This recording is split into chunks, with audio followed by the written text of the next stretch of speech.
Assalamualaikum warahmatullahi wabarakatuh. Sahabat-sahabat yang dirahmati Allah. Hari ini, izinkan saya membawakan sebuah kisah yang penuh dengan ujian dan keajaiban, tentang seorang ustadz yang menghadapi cobaan berat ketika kuda kesayangannya melahirkan sesuatu yang di luar nalar. Sebuah peristiwa yang akan menguji keimanan dan keyakinannya. Sebelum kita memulai kisah ini, mari kita bersama-sama bersholawat kepada Nabi Muhammad SAW. Semoga sholawat yang kita lantunkan ini kelak menjadi saksi dan pemberat amal kebaikan kita, serta menjadi jalan untuk mendapatkan syafaat beliau di hari akhir nanti. Lantunan sholawat singkat. Sahabat-sahabat, jangan lupa untuk memberikan dukungan kepada channel ini dengan menekan tombol like dan subscribe. Setiap like dan subscribe dari Anda sangat berarti dalam menyebarkan dakwah Islam, dan insya Allah akan menjadi amal jariah yang terus mengalir pahalanya. Baiklah, mari kita mulai kisah ini. Malam itu, bulan sabit menggantung rendah di langit Nusa Kambangan. Cahayanya yang pucat mempertegas bayangan menakutkan di balik tembok penjara. Di dalam sel yang lembab, 3 narapidana, Joko, Budi, dan Surya, merencanakan pelarian mereka. Mereka tahu, Nusa Kambangan bukan penjara biasa. Pulau itu dikelilingi hutan lebat dan laut ganas, tetapi tekad mereka untuk bebas lebih besar daripada rasa takut. Joko, otak di balik rencana itu, telah mempelajari setiap sudut pulau. Dia tahu ada terowongan tua yang konon dibangun pada zaman penjajahan yang mengarah ke sisi lain pulau. Terowongan itu sempit dan gelap, tetapi itu satu-satunya harapan mereka. Tengah malam, mereka mulai bergerak. Dengan hati-hati, mereka menyelinap keluar sel, menghindari patroli sipir yang berjaga. Mereka berhasil mencapai pintu masuk terowongan, sebuah lubang kecil yang tersembunyi di balik semak-semak. Terowongan itu gelap gulita, hanya diterangi oleh senter kecil yang dibawa Joko. Udara pengap dan lembab, bau tanah dan lumut menusuk hidung. Mereka merangkak perlahan, suara langkah kaki mereka bergema di dinding terowongan. Tiba-tiba, Budi berhenti. "Kalian dengar itu?" bisiknya. Mereka semua terdiam. Suara aneh terdengar dari dalam kegelapan, seperti suara gesekan benda keras di dinding. Suara itu semakin dekat, membuat bulu kuduk mereka meremang. "Mungkin tikus," kata Surya, mencoba menenangkan diri. Tetapi Joko menggeleng. "Tidak, itu bukan tikus. Suara itu berbeda."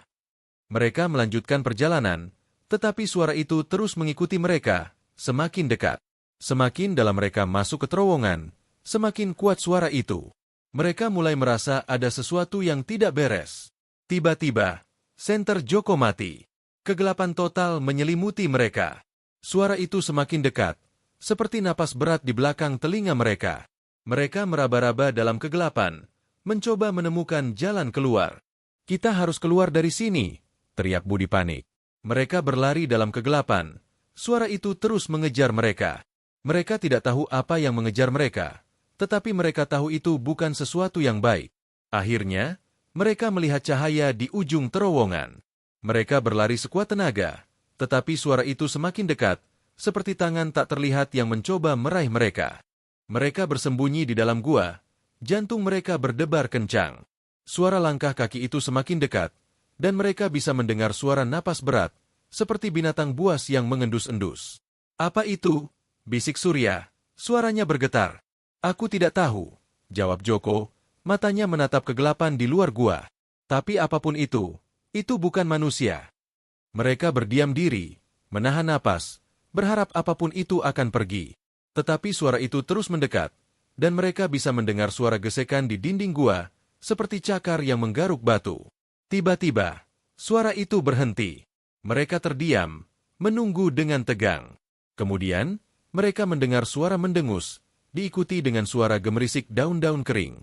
"Itu ada di luar," bisik Joko. "Kita harus pergi."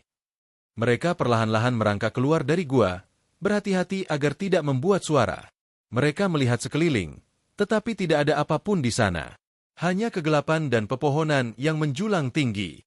"Mungkin itu hanya binatang liar," kata Surya, mencoba meyakinkan diri sendiri. Tetapi Joko menggeleng. "Tidak. Itu bukan binatang biasa. Aku bisa merasakannya. Ada sesuatu yang jahat di hutan ini."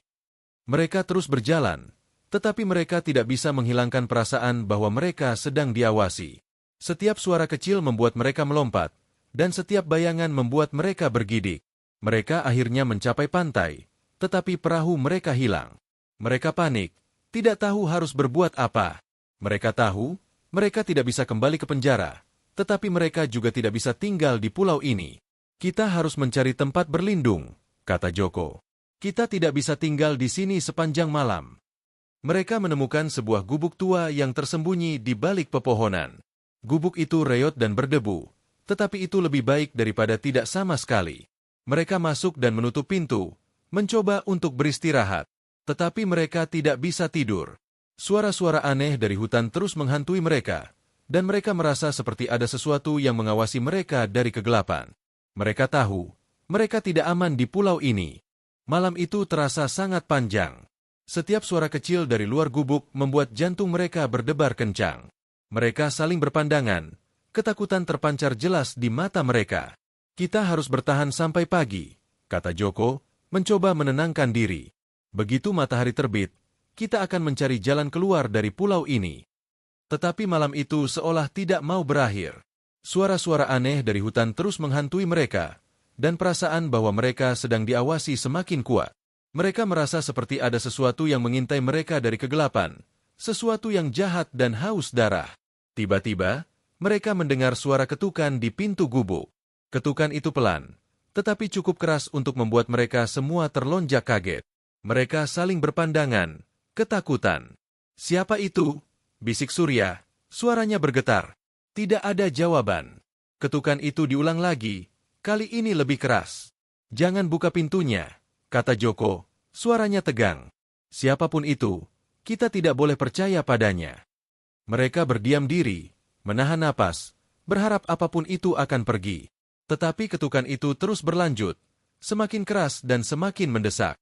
Tiba-tiba, mereka mendengar suara gesekan di dinding gubuk, seperti cakar yang menggaruk kayu. Suara itu membuat bulu kuduk mereka meremang. "Itu bukan manusia," bisik Budi, matanya melebar ketakutan. "Itu sesuatu yang lain." Mereka bersembunyi di sudut gubuk, ketakutan. Mereka mendengar suara langkah kaki di sekitar gubuk, dan suara mendengus berat, seperti binatang buas yang mengendus-endus. Tiba-tiba, pintu gubuk didobrak dengan keras. Pintu itu terbuka lebar, dan sosok gelap berdiri di ambang pintu. Sosok itu tinggi dan kurus, dengan mata merah menyala yang menatap mereka dengan kebencian. Mereka menjerit ketakutan, mencoba melarikan diri, tetapi sosok itu terlalu cepat. Sosok itu menerkam mereka, dan kegelapan menyelimuti mereka. Kegelapan menyelimuti gubuk tua itu, hanya diselingi oleh mata merah menyala dari sosok yang berdiri di ambang pintu. Joko, Budi, dan Surya menjerit ketakutan, mencoba melarikan diri, tetapi sosok itu terlalu cepat. Sosok itu menerkam mereka, dan teriakan mereka bergema di malam yang sunyi. Sosok itu bukan manusia. Itu adalah sesuatu yang lain, sesuatu yang jahat dan mengerikan. Kulitnya pucat dan berkeriput, matanya merah menyala, dan cakarnya panjang dan tajam. Baunya busuk, seperti bau daging busuk dan kematian.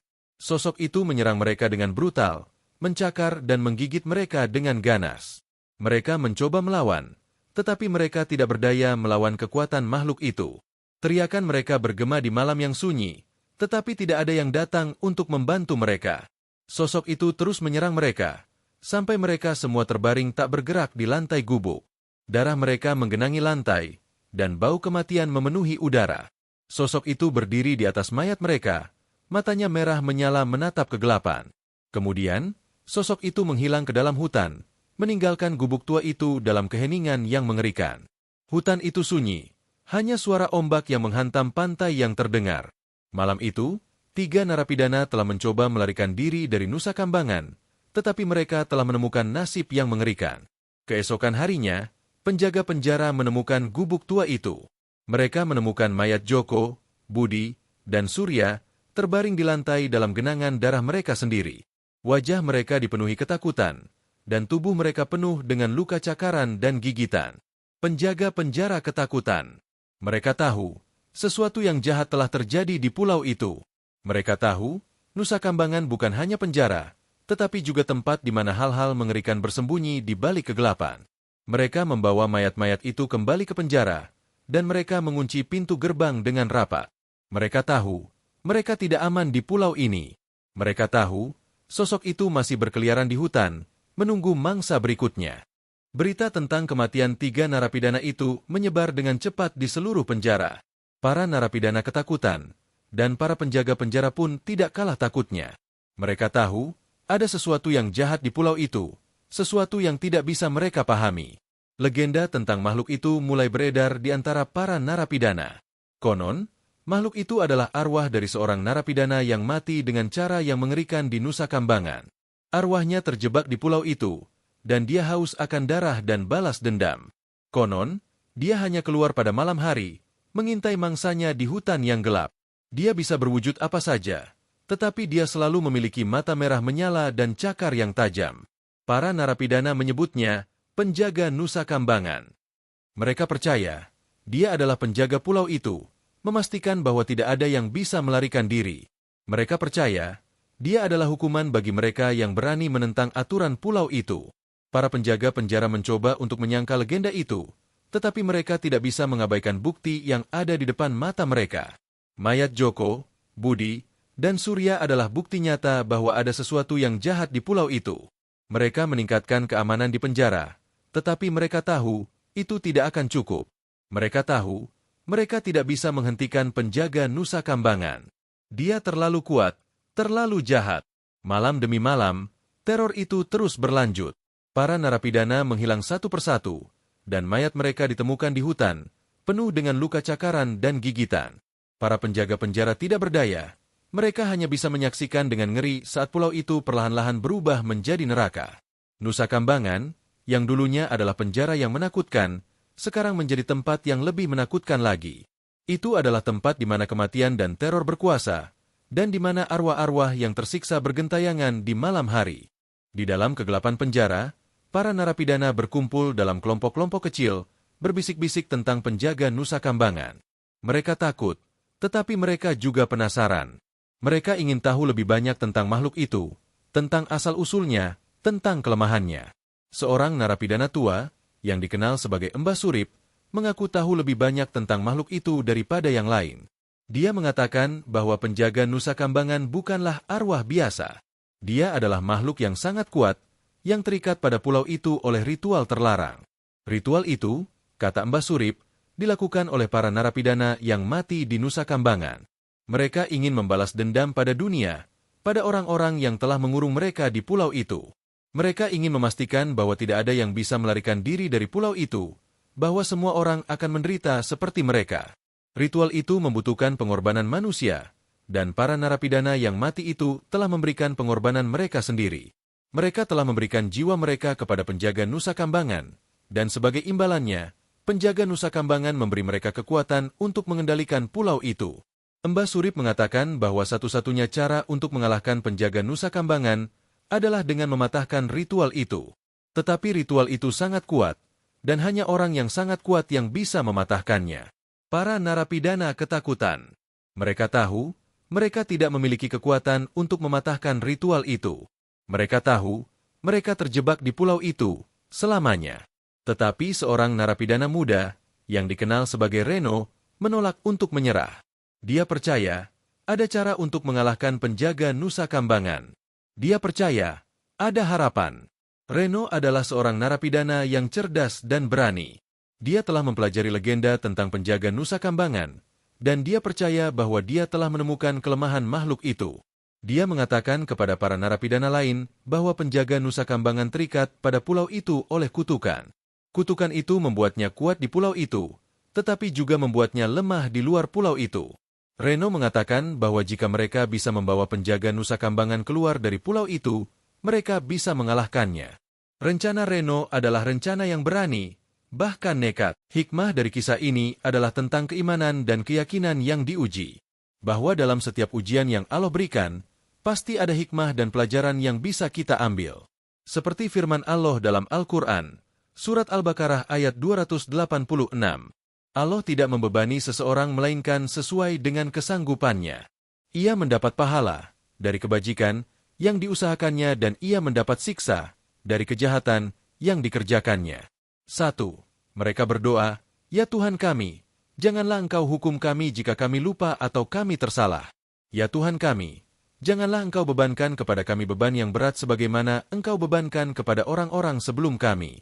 Ya Tuhan kami, janganlah Engkau pikulkan kepada kami apa yang tak sanggup kami memikulnya.